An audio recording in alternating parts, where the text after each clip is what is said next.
The KPIs include several number of actions. If you don't know what KPIs are, give me a call. Let's discuss it. Because if you haven't ever had a KPI sales conversation, you probably need to know how to track your expectations better.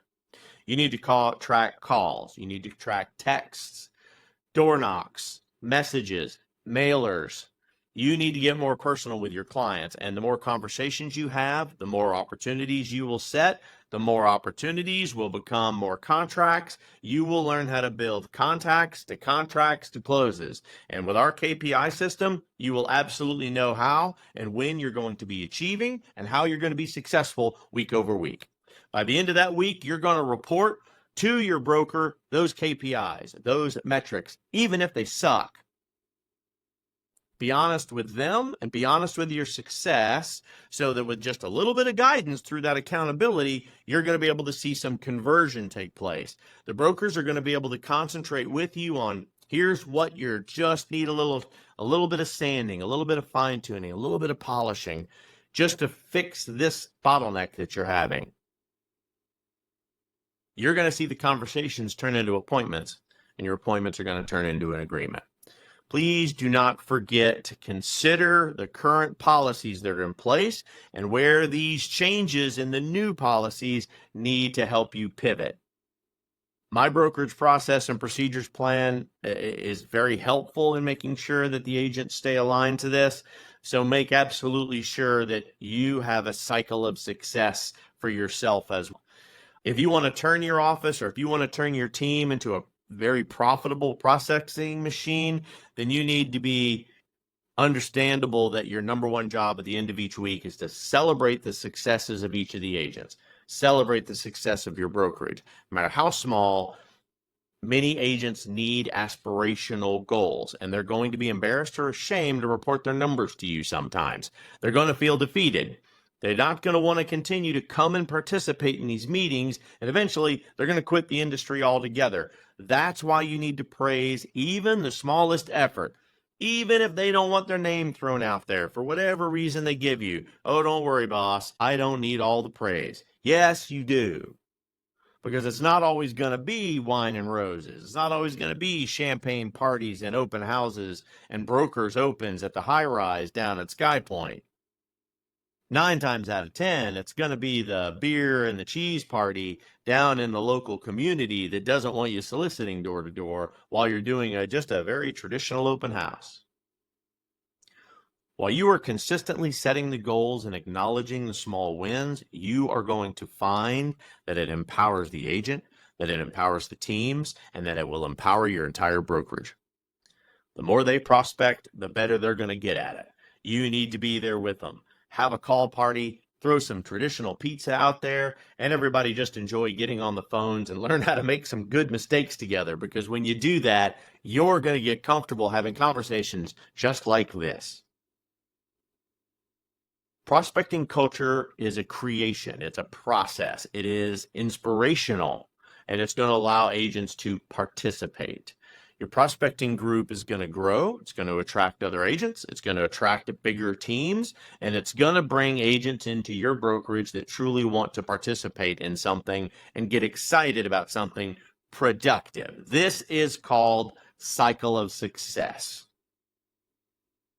If you leverage this, brokers, if you understand how to create a positive and an enriching environment for your agents and not a hand-slapping opportunity, you're going to be able to add and recruit the right agents into your agency, into your brokerage, into your...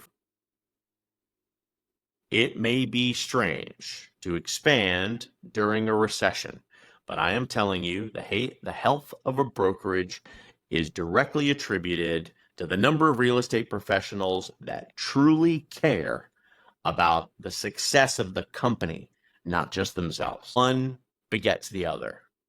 If you are successful as a company and you have supported them with a good, strong brand, when they've gotten into trouble, they could rely on you as a broker. When they have gotten into scenarios where they just need to bounce some ideas off of someone and you are available and you are that person, you've got an agent for life. Vice versa, agent loyalty is an all-time low because they're struggling and they're looking for reasons to do better business. It isn't leads. I can throw all the leads at you I want. But if you can't cycle through them and you don't know how to treat leads and you don't know how to manage leads, none of it matters.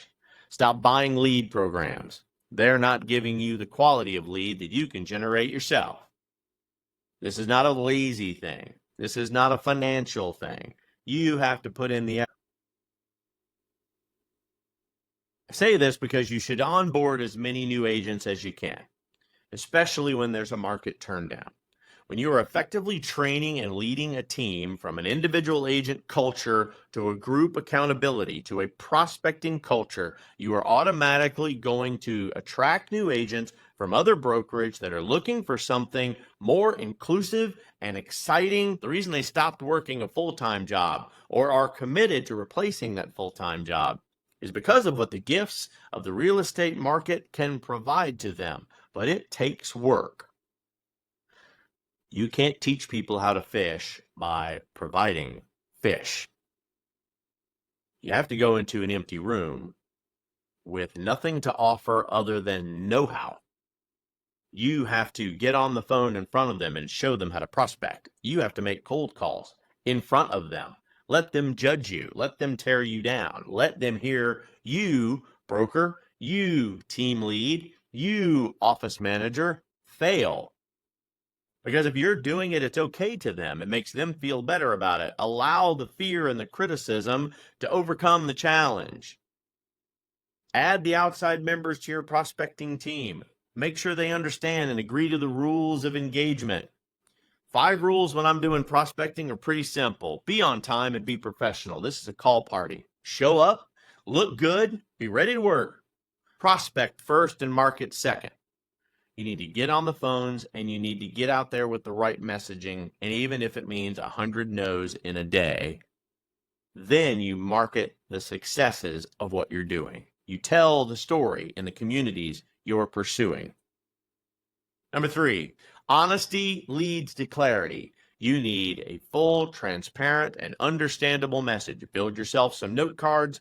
Do what you have to do, but make absolutely sure your message is clear and your message is honest every time you're speaking to your client. As a consultant at Keystone, you owe that to me and you owe that to yourself. You are a beacon of truth, and nothing should be closer to the success of your review whenever it's received here at the office. Number 4, accountability improves performance. The more ticks on the board, the more gold stars everybody's tracking,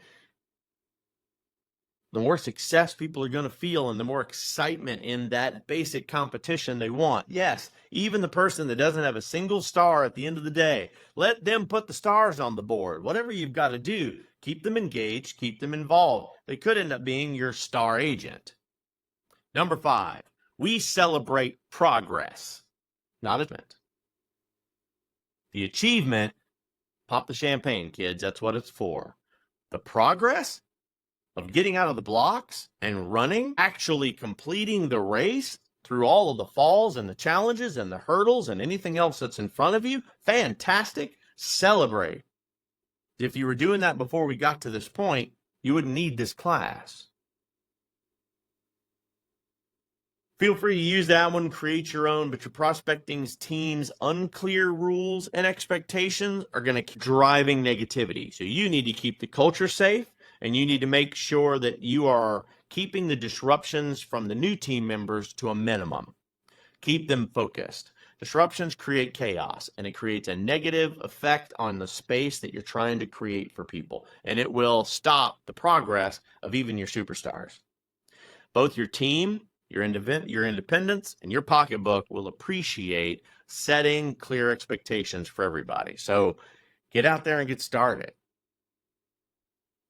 If you want or you need to change the trajectory of your real estate brokerage and your mindset of your real estate agents during a shifting market, you have got to start at the agent level, one-on-one, team up, small groups, and get to prospecting and learning how to generate leads on your own again. To do this, you have to execute against a clear plan to organize your team, teach them these skills, and hold them accountable to the numbers that you set on the boards together.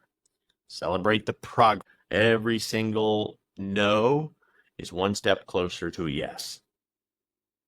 This, along with the cycle of success we talked about, was the secret to success in a slow market strategy. It will be the secret sauce from my brokerage for the years to come.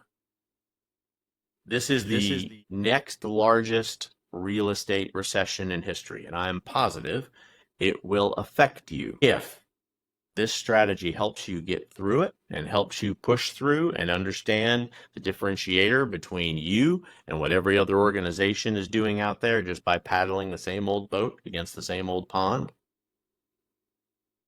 Show your gratification. Bring it to others. Share your knowledge and your experience and grow together.